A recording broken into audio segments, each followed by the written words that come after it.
Bom, não se preocupe quando eu boto a mão no rosto, que eu já lavei várias vezes a minha mão hoje, tá? Bom, por fim, por que Benjamin Baudelaire, né? Por que o interesse de Benjamin sobre Baudelaire? Se para o próprio Walter Benjamin, a modernidade, né, ela tem um caráter de permanente transitoriedade, se a modernidade é o transitório, tá? Ou é aquilo que você pode tentar estudar ou pensar o antigo dentro do novo, é exatamente isso que o Baudelaire pensa sobre o artista na vida moderna, que é o texto que eu vou mandar para vocês por e-mail, para a gente poder ler e a gente começar a andar um pouco para frente. Eu vou mandar isso do Baudelaire para ler a partir disso que eu estou falando hoje e vou mandar um novo texto para a gente mudar já a pauta para uma nova reflexão sobre a modernidade. Nosso tema, né? Enfim, mas para ser mais direto aqui. Se para o Benjamin entender a modernidade é entender o transitório, tá? Entender os fluxos de várias temporalidades dentro da ideia de modernidade, para o Baudelaire também é assim que ele vê o artista da vida moderna, onde é aquele que consegue captar, e aí eu vou ler a frase do Baudelaire, tá? A modernidade é o transitório, o fugidio, o contingente, a metade da arte, cuja outra metade é o eterno e o imutável. Então é isso. O Baudelaire vê a modernidade como esse transitório contingente em que uma parte da arte dá conta do transitório do contingente e a outra parte da arte dá conta do imutável, do clássico, do antigo, tá? Baudelaire é um cara que falou a verdade, definiu o que é, não. Isso é uma leitura possível que o Baudelaire faz e que o Benjamin abraça essa leitura porque ela cabe muito bem para o próprio pensamento dele sobre essa modernidade, né? Uma história do presente a partir das ruínas do passado. Uma história em que tudo que é construído tem que dar conta daquilo que foi destruído. Isso é a perspectiva de história do Benjamin, tá? E dentro dessa destruição na construção, o que fica são imagens, são sonhos, são situações oníricas, mas isso é outra parada também para entrar no pensamento do Benjamin que não dá tempo aqui, tá? Então, basicamente o que o Baudelaire vai dizer num texto sobre o artista da vida moderna, que é sobre um cartunista, um desenhista, né, um gravurista chamado Constantin Guy, o CG, né, que ele chama no texto. O Constantin Guy é um cara que fazia desenhos na rua de coisas que aconteciam na rua, tá? Coisas pequenas, prosaicas do cotidiano da cidade. O Baudelaire via naquela capacidade de apreensão do transitório, uma carruagem que passa, uma moça botando a mão no chapéu, uma pessoa fazendo algum gesto na rua, ele desenhava aquilo imediatamente e para o Baudelaire aquilo era a capacidade dele de captar o transitório da modernidade e eternizar, né, a partir da sua produção artística. É por isso que o Benjamin, nesse texto chamado A Modernidade, que eu passei para vocês, ele, para ler a obra do Baudelaire, ou um pedaço da obra do Baudelaire, uma forma de ler a obra do Baudelaire, o Benjamin opta por, digamos assim, oferecer, dissecar ou propor a leitura dessa obra, uma das leituras que ele já leu de várias formas ao longo do trabalho dele, Benjamin, a leitura dessa obra a partir do herói, né, das ideias que o Baudelaire produziu em cima do que é o herói da vida moderna, ou o herói da modernidade.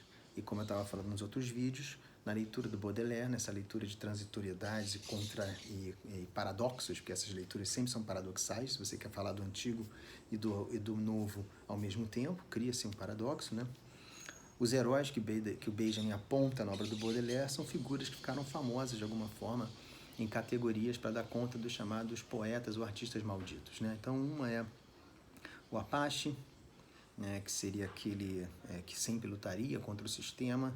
O outro, o primeiro que ele fala, que vem do Constantin Guy, é o esgrimista, aquele que com a sua pena rápido consegue dar conta do presente, né, da passagem veloz do presente. Também tem o flaner, né, o que vaga pela rua não olhando as coisas abobado e maravilhado da nova cidade, mas ao contrário, produzindo pensamentos, sendo consumido e consumindo a cidade o tempo inteiro, né. Ele também trabalha com a figura do dandy, que é uma figura inglesa, como Benjamin mostra, mas que são pessoas, são imagens que o Baudelaire vai produzindo para dar conta desse herói da vida moderna, que está sempre na contramão, né, do mito oficial, que está sempre, de alguma forma, rasurando, digamos assim, né, as imagens de uma família burguesa perfeita, organizada, de um Estado perfeito, organizado, né? Existem os decaídos, existem os malditos, existem os que usam drogas, existem as prostitutas. Uma das outras imagens que o Benjamin vai mostrar, que o Baudelaire trabalha na heroicização dos desviantes da vida moderna, é o que o Benjamin, né, na tradução, pelo menos chama de lésbica, né? Mulheres que passam a serem feministas, que querem lutar na revolução, que passam a trabalhar nas fábricas, e que a leitura daquele tempo, né, imediatamente associa uma masculinização. Hoje em dia não seria mais visto assim, mas enfim, naquela época era. Então você tem todas as figuras, né, de alguma forma, que mostram que a vida moderna parisiense, mas não só parisiense, a gente vai ver isso no Brasil também, que tem uma relação bem paralela, que a vida moderna parisiense ela é feita não só daquilo que brilhou, daquilo que entrou para a história como a grande cidade das luzes, mas também desse lado obscuro, desse lado sombrio, né, dessas passagens, como diria o Benjamin, entre diferentes situações, e é ali que o Baudelaire busca muitos dos motivos da sua poesia. A história do Baudelaire é uma história bem mais complexa que isso, né? Eu já falei também numa aula. Ele era um cara nascido numa boa família, ganhou uma herança, gastou o dinheiro todo, morreu pobre, mas sempre viveu durante um tempo muito próximo dessas situações transgressoras, e alimentou junto com a sua geração o mito do poeta maldito, justamente por serem poetas que, por conta dos assuntos, das personagens, dos heróis que eles elegeram, tiveram seus livros censurados, foram presos, morreram, né, relacionados a questões de abuso de álcool, enfim, tiveram vidas complicadas, né, vidas não burguesas, digamos assim, e por isso consolida esse mito desse poeta maldito, tá? Sobre a modernidade e a relação com o texto do artista na vida moderna, acho que o que fica de principal, né, é essa situação, vocês entenderem, a modernidade do Benjamin e do Baudelaire, né, ou do Baudelaire e do Benjamin, ela fica como uma das grandes leituras do seu tempo, não só pelo impacto que tinha a cultura francesa, né, nas elites intelectuais daquela geração do século XIX e início do século XX, mas principalmente porque ela consegue dar conta, como eu falei nos primeiros encontros, de uma disputa, de uma querela que ficava sempre prejudicando o entendimento do contemporâneo, que era a superioridade do passado, do antigo, do clássico ou da tradição sobre o presente, sobre, né, o que a modernidade acabou propondo como algo de ruptura. E o Baudelaire resolve isso não como simples ruptura para se apagar o passado, mas assumir que a transitoriedade e que o contemporâneo é justamente, ou que na época dele foi chamado de modernidade, é justamente essa tensão permanente daquilo que está, daquilo que escapa, daquilo que já foi, daquilo que será, daquilo que é presente, mas que só pode ser presente porque ao mesmo tempo é passado e é futuro. Bom, espero que esses vídeos ajudem aí vocês, e a gente pode tentar fazer uma discussão aqui pelo WhatsApp, ou não sei se é possível, né? Pode ser confuso, mas vamos tentar. De alguma forma, eu vou mandar agora para vocês o texto do Baudelaire, e vou mandar um outro texto, tá?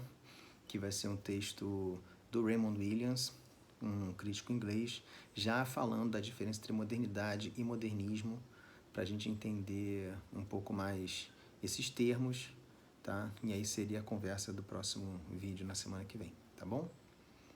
Ou em algum outro momento que eu gravar, não sei, a gente não precisa também ficar obedecendo exatamente os dias da aula, tá bom? Espero que isso tenha ajudado de alguma forma, e vocês vão me dando um retorno para entender se isso funciona, tá? Bom, fiquem todos bem em casa, né?